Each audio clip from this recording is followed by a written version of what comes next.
our distinguished guests, including Sri Samrat Chaudhary, Honorable Deputy Chief Minister, Sri Sunil Kumar, Honorable Minister of Education, Sri Ashok Chaudhary, Honorable Minister, Rural Work Department, and Dr. Professor Rana Singh, Director, CIMT. Now I have the honor to invite our distinguished speaker. First, I would like to invite Dr. Mr. Pankaj Mittal, Secretary General, Association of Indian University, to address the gathering. Ma'am, the floor is yours. Now you will start your speech, ma'am. Thank you. आप सबका इस press meet में स्वागत है। Association of Indian university भारतीय विश्वविद्यालय संघ दुनिया का सबसे बड़ा संघ है जो कि विश्वविद्यालयों का संघ है। करीब 1200 यूनिवर्सिटीज़ इंडिया से भी, इंडिया से बाहर से भी इसकी मेंबर्स हैं। और 100 साल पुराना, जैसा कि इन्होंने बताया कि इसकी लिगेसी इस बात से पता चलती है कि Sarvepalli doctor Radha Krishnan, doctor Shyama Prasad Mukherjee, doctor Zakir Hussain, doctor Hansa Mehta, इस तरह के दिग्गज लोग इसके प्रेसिडेंट रहे हैं। तो 100 साल पूरे होने पे इस पर ही हमारा एक पूरा साल सेंटिनरी ईयर मनाया और हमने बिहार को और इस यूनिवर्सिटी को चुना इस बात के लिए भी कि हमारी जो 100 साल के पूरा होने पे जो मिनिस्ट्री ऑफ पोस्ट ने एक कमेमोरेटिव स्टैम्प बनाई है हमारे लिए, उसको हम इस ओकेजन पे कल रिलीज़ करेंगे। ऑनरेबल गवर्नर साहब इसको रिलीज़ करेंगे। और ये जो कॉन्फ्रेंस है, उससे पहले AIU का बता दूं कि AIU 100 साल पुराना है और सबसे बड़ा ऑर्गेनाइजेशन है, सेकंड ओल्डेस्ट एसोसिएशन है। और ये एक एसोसिएशन है जो यूनिवर्सिटी के बच्चों की हॉलिस्टिक डेवलपमेंट की बात करता है, एकेडमिक्स की बात करता है, रिसर्च की भी करता है, स्पोर्ट्स की भी करता है, कल्चर की भी करता है, इंटरनेशनलाइजेशन ऑफ हायर एजुकेशन की करता है कि कैसे हमारे देश में बाहर के देशों से, विदेशों से बच्चे आए, यूनिवर्सिटीज़ आए, कैसे उनके साथ हमारी MOU साइन हो। तो इन सब पे हम काम करते हैं। तो एकेडमिक्स में एक जो बहुत इंपॉर्टेंट हमारा हर साल का इवेंट रहता है वो रहता है वाइस चांसलर्स कॉन्फ्रेंसेस। तो vice chancellors conferences 6 vice chancellors conferences करते हैं। एक तो नेशनल लेवल पे जिसमें पूरे देश के वाइस चांसलर आते हैं, और 5 जोनल लेवल पे जिसमें जैसे east zone, west zone, south zone, east central zone, north zone, इस तरह की 5 कॉन्फ्रेंसेस जोनल लेवल पे होते हैं। इस साल की अभी तक एक हमारी कॉन्फ्रेंस हो चुकी है, वो है north zone vice chancellors conference जो LPU में हुई थी। ये हमारी इस साल की सेकेंड सेंटिनरी ईयर की सेकेंड जोनल कॉन्फ्रेंस है जो कि ईस्ट जोन कॉन्फ्रेंस है।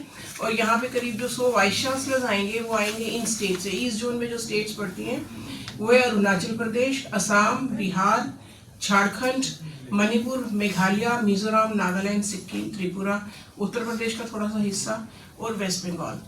तो इन स्टेट से करीब 100 वाइस चांसलर्स तो इन पर्सन आएंगे और करीब इतने ही वाइस चांसलर्स जुड़ेंगे हमारे साथ ऑनलाइन, जिससे कि इस पर बात हो सके कि कैसे देश को आगे बढ़ाना है। और जो इस बारी का जो थीम है इस कॉन्फ्रेंस का वो है promoting sustainability and social responsibility in higher education institutions. कि हायर एजुकेशन इंस्टीट्यूशंस के थ्रू, जैसे आप सब लोग जानते हैं कि 17 SDG गोल्स हैं, सस्टेनेबल डेवलपमेंट गोल्स जो यूनाइटेड नेशंस ने दिए हैं, और 17 की 17 सस्टेनेबल डेवलपमेंट गोल्स में इंडिया की पोजीशन अभी उतनी अच्छी नहीं है, करीब 120वें पोजीशन पे इंडिया अभी है। तो इसको अगर हमें पूरी तरह से सस्टेनेबल डेवलपमेंट गोल्स को रियलाइज़ करना है तो मुझे ऐसा लगता है कि यूनिवर्सिटीज़ की भूमिका बहुत ज़्यादा है। रादर यूनिवर्सिटीज़ की भूमिका के बिना सस्टेनेबल डेवलपमेंट गोल्स अचीव ही नहीं हो सकते। तो इसलिए हमने ये कॉन्फ्रेंस इस बात पे की है कि कैसे यूनिवर्सिटीज़ हेल्प करेंगी पूरे देश के लिए सस्टेनेबल डेवलपमेंट गोल्स को अचीव करने में।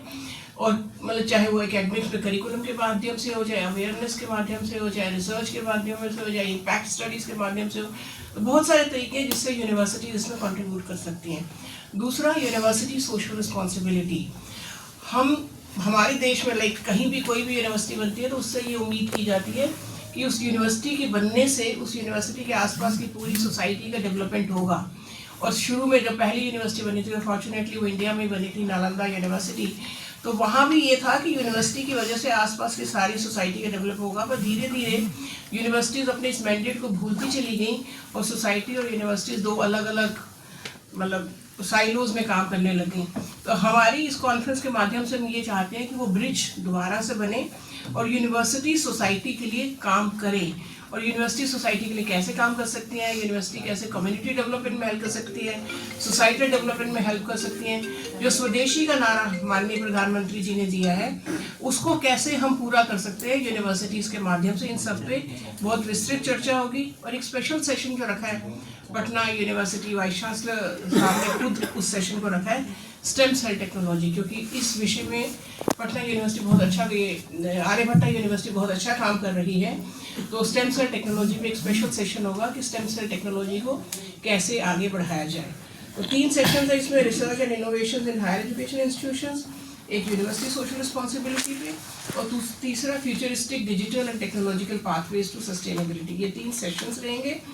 माननीय गवर्नर साहब आ रहे हैं, वो इस कॉन्फ्रेंस को इनॉग्रेट करेंगे और हमारी स्टैंप रिलीज़ करेंगे 100 साल पूरा होने पे।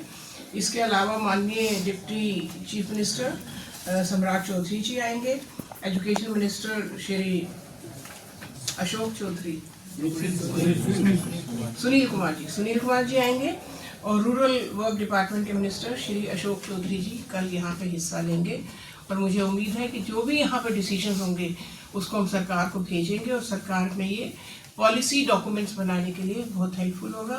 हम ग्रेटफुल हैं, थैंकफुल हैं आर्यभट्टा नॉलेज यूनिवर्सिटी के, स्पेशली प्रोफेसर शरद यादव जी जो वाइस चांसलर हैं, कि उन्होंने इस यूनिवर्सिटी इस कॉन्फ्रेंस को होस्ट करने की जिम्मेदारी अपने ऊपर ली और बहुत ही बखूबी उस जिम्मेदारी को निभा रहे हैं। और बहुत ही मेहनत की गई है पिछले 2 महीने से इस कॉन्फ्रेंस को सफल बनाने के लिए।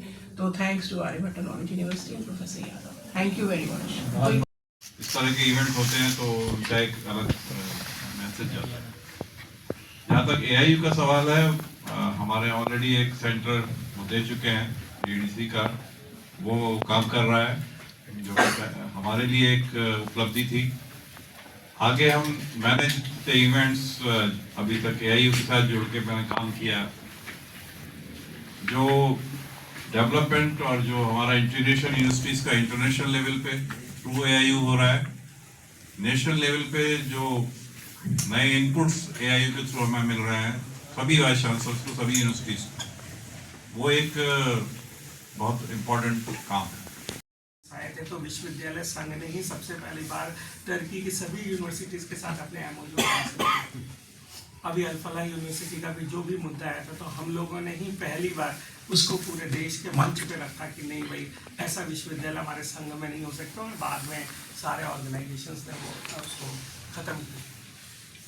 तो शरद कुमार यादव जी के नेतृत्व में जो ऑनरेबल हमारे वाइस चांसलर हैं, वैसे भी शरद यादव का नाम बहुत इम्पोर्टेंट रहता है, उन्होंने तो ऑल्टरनेटिव पॉलिटिक्स भी दी इस देश को, तो वैसा ही उनका नाम है और वैसा ही उनका गुण है उनके नेतृत्व में। और ये हमारी पहली पब्लिक यूनिवर्सिटीज़ है जिसने प्राइवेट यूनिवर्सिटी से भी आगे बढ़ के, लोग अक्सर प्राइवेट यूनिवर्सिटीज़ में जाते हैं कॉन्फ्रेंस करने के लिए, उनको लगता है सुविधा है, लेकिन मैं शरद यादव जी को बधाई दूंगा कि उन्होंने इनसे भी 2 हाथ आगे बढ़कर इसको पाटलिपुत्र में रखा और आज हमारा स्टैम्प भी दे रहे हैं। हमारे ऑनरेबल जो चांसलर हैं यहाँ के और यहाँ के ऑनरेबल गवर्नर हैं श्री आरिफ मोहम्मद खान जी, वो स्टैम्प रिलीज़ करेंगे। और ये संघ के लिए, विश्वविद्यालयों के लिए बड़ी जगह है और ये एक बड़ा कार्यक्रम है। और